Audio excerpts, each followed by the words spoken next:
So guys, pasundo kami kay Emma ngayon. Pero may hail siya na maliliit lang naman. Ayan, pakita ko sa inyo. Ang lalaki oh.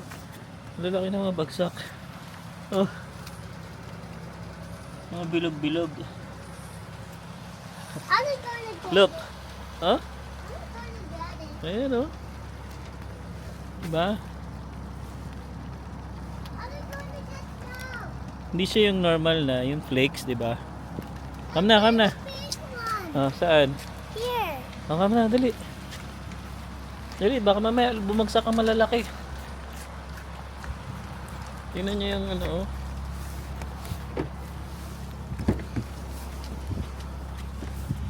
Ang dali, akin. Yung sa ulo ni Zion.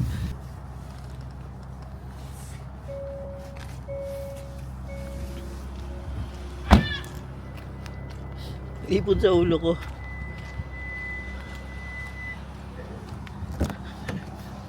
Kakaiba yung ano, hindi siya flakes. Hail talaga na maliliit lang. Ayan. Nilamig ako dun ah. Yeah, me too. It's cold, di ba? Okay. Alright. So yun guys, sunduin muna natin sa Emma.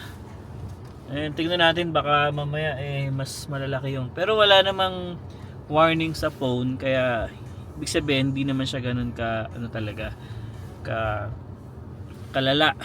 Normally guys dito sa Calgary pag may hail talaga na malalaki magwa-warning. Tutunog yung mga cellphone namin. So yun yung nakakatakot. Kasi dito sa area namin halos lahat naman ng ano mapa southeast, northwest, southwest, northeast ganyan. So nahi-hail talaga. Nahi-hail talaga. Yan. So pero mas ano guys, mas malimit sa ano sa northeast. Yan. So yun yung bagsakan talaga ng yelo. Kaya ang mga insurance ng bahay doon medyo mahal. Tsaka sa sasakyan din, mahal din. Kasi kino-consider nila yung ano nga, yung location.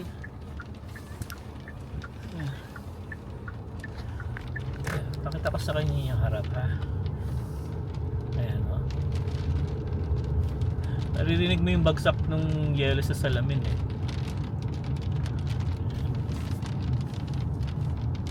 Pero nakakatakot guys talaga pag may hail. Basta yung nag-warning, ang problema, what?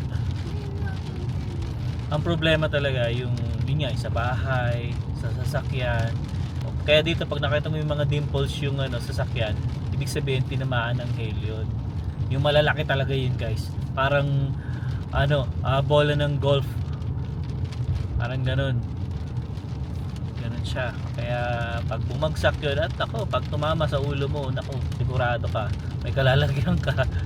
Update ko kayo mamaya guys pagdating doon kay Emma. Kung kamusta yung dadaanan natin. So, dito na tayo guys sa office ni Emma. And napansin ko medyo foggy dito sa area na to. Doon sa area ng siguro ay pa-north. Ewan ko kung nakikita nyo sa camera guys, no? Basta dyan sa area na yan, medyo foggy na. Dito kasi medyo maliwanag dito eh, oh. Going to south eh. So ito yung going to north eh. Itong yung diretso na yan. Pa-north yan, pa-downtown yan eh. Yeah.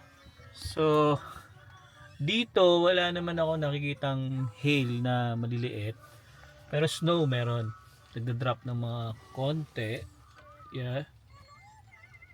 Actually parang hail na rin. Kasi bilog-bilog din eh. Pero ano eh, maliit eh. Maliit siya. Ayan, so ito na pala si Emma. Ayan, tinitignan niya rin yung ice. Hail, di ba? Oo, malalaki Pero eh. maliit na yan. Ay, ano, maliliit. Sabi ko parang cotton balls. Kaya Sa bahay, kinukuha ganyan ko. din. Kaya ako nag-vlog eh. Oo. Ganyan din. Pero mas malakas sa atin. At least hindi siya yung parang mabigat. Parang soft lang siya na cotton. Oh, mas mabigat ka. Malamang. Yeah. Yan o. Guys, nakaka-recover na yung boses ko somehow. Yun, no. Panay kasi ang kanta niyan sa bahay. Grabe. nagkasakit tayo, di feeling ba? singer kasi, kaya... Oh, hindi ako singer, hindi ko nga inaatim kumanta. Ay, nako, grabe. Ayun, sabi ko nga, ayun o, fogging nga dyan o. Ayan o, tapos ito. Yung pagkabilog niya parang maliliit na cotton balls. Kaya kinukuha ko nga, papakita ko kay Alwin. Eh, ganyan nga anong nasa bahay. Ganyan din pala. Mas marami. Oo. Oo. Paano kaya sa Northwest? Sa Yung mga north, siguro, sa north. Grabe. Yun na nga no, walang tigil, walang humpay, at may paparating pa sa mga susunod na araw. May snow na naman. Meron. Try ko po. So akala ko wala nang snow ngayong gabi. Tapos, Hindi na siya natatapos. And ayaw mag-load. So yung titingnan ko kasi kung hanggang anong oras tong snow na to. Kasi kanina sa forecast, umaga lang. Tapos nagtaka ako, ba't nag-i-snow ngayon pagkalabas ko? So, hindi naman siya snow. Parang ulan yung forecast dito ngayon, no? 60% chance, light rain. Pero yung rain nila, nakita nyo naman, di ba? Parang, ano ba to? Mini hail, soft hail. Ayan. ay, Parang, ito sa hood. di ba? Ito. Ayan, no? Ayan na nga ang fog, oh. Grabe, wag naman sana yung nakakatakot, no? Baka mag-hail. Wala namang ano. Wala namang Guys, walang warning. notice or warning. Kasi magtatago talaga kami. Meron akong card sa may parking namin. Makisirang tayo kung ano, may hail. Kasi dati, nasa downtown kami noon, may event, di ba? Pinoy Taste of Calgary, parang ganyan. Tapos nag-alarm talaga yung phones namin parang 10 to 15 minutes before mag-hail. Yun yung August 5. Yan, tanda ko yan. August 5, 2024. Yun. Sobrang daming accidents nun. Grabe. Tas yung hail nga, mga claims niyan, damage sa bahay. Ayan o, parang bumibigat na siya kasi nagbabounce. Ito mo yung ano, fog. Ayan o, grabe yung ating dadaanan ngayon. Yung north ang medyo ano, kasi dito tayo sa kabilang side eh. Anong mas madilim? Oo, sa north. Tignan mo yung Talsik, di ba? Hill ba? Little hill. Pero wala eh. Mini. Mini. Hindi pa masabing hill kasi walang, abiso. Pero hindi Sabi siya lang yung to, light rain. snowflakes ka, di ba? Oh, hindi siya snowflakes, guys. Bilog. Ayan o. May gawa ng ulan yan. Oo. Kasi syempre yung tubig na Ay, malamig. Kuya syempre, Kim. pagbagsak niyan dito sa lupa, namumuo na siya. ayos. Ang Yan. galing. Science Kaya, ba to? Ganun talaga, di ba? Wag naman sana mag-hill. Tapos pababa naman na rin kami ng southeast. Yan, kasi doon tayo nakatira. Yan, hopefully, walang ganun, no? Kitang-kita mo yung mga bilog-bilog na hinahangin, no? Buo talaga siya. Bilog na. Oh, wag lang yung ano, kasing laki ng kamao natin ng mga hill or mga kasing laki ng tennis ball. Diba? Feeling ko ano yan, yung sa ulan na buo siya. Siyempre, oo. Kasi yung pag-travel niyan sa baba, siyempre yung lamig, namuo na siya. So ganyan na yung bagsak niya. Yan. So, ang weather pala natin ngayon ay +3. Kaya nagkaganto-ganto na ang aking boses. Ang weather nga kasi dito, sobrang lamig lately. Diba, parang minsan iinit, tas mamaya babawian ka kaagad ng lamig na naman. Ayan, kaya tayo ay nagre-recover pa sa ating pagkapaos. Hindi nga. naman ako nagkalagnat. Nag-take na ako agad ng BioFlu. Ano Ako sa'yo? nga, di ba, inuubo na naman ako. Mm. Pero hindi naman siya yung malala. Pag kami kasi syempre pag family, sama-sama sa room, ayan, hawaan din. Buti na lang din si Zion, hindi nagkasakit. Ako lang talaga kapag nagkakasakit, madaling bumigay yung lalamunan ko. So, yun guys, para sa mga nag-aalala, na rin ako, CT scan ng throat ko. Wala namang findings. Normal pa rin. Siguro sobrang sensitive niya lang talaga sa mga weather changes, kung ano-ano man, stress. 'Di ba? Kaya hindi ako dapat mapagod. Kaya hindi rin ako kumakanta dahil hindi naman ako singer. Baka magkabasagan pa tayo ng plato. Ayan, so Okay nga lang kung plato baka mamaya magreklamo yung kapitbahay natin. hindi talaga. Ayan, so uwi muna tayo guys. Wala naman tayong kailangan. Gusto mo ba mag-Walmart or hindi? Kung Walmart, ano ba bibiyan sa Wala Walmart? naman. Wala naman. Kapag ano na lang, next time pag may bibili na lang. Huwag tayo maghanap ng bibilin. So yan guys, nandito na tayo banda sa southeast. Particularly sa 130th. Yan, mas less yung ano dito no, snow. Or yung parang little hill ba na nakita mo. Siguro nga doon banda talaga sa taas yung mas marami. Ayan o, dito chill lang. Huwag na sanang bumaba. Ano kaya mawala na. Pero parang 1 hour lang siya. Please na. Ito na wala rin naman yan. Yan, feels like -2. Grabe kanina. Oo Sobrang windy. Sobrang lamig. Halos ano ka talaga. Tatangayin ko hindi ka nagbalot. Alas ko ba malis? Para 7:25 ganyan, depende sa bus, pero usually ganun yung time. Tapos sobrang windy niya, pero may konting snow na rin nakasama. Kaya nga akala ko umaga lang nga yung snow, tapos meron ulit ngayon na pahapyaw. Yan o, grabe. Yan, gusto Iba- nyo pa ba? Iba talaga dito guys. Oo. Calgary sa Calgary. Hindi namin alam sa ibang places. Pero ma-share na lang namin na kasi, ayan nga, although hindi totally related sa amin, yung friend ng friend namin ay lilipat na ng British Columbia. Kasi hindi na nila matik. Sabi nila, personally lang naman yun. Ayaw na nila nung long winter dito sa Alberta. So, they are moving na sa British Columbia.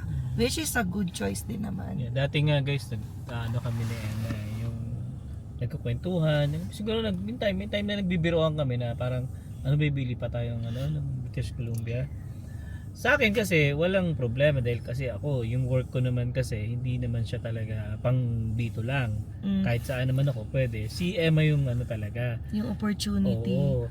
Parang ang mangyayari kasi pag gano'n, halimbawa lang lumipat ka, si Emma, dahil nga lawyer na siya dito, kailangan niya mag-take doon. Yes, ayun nga pala no.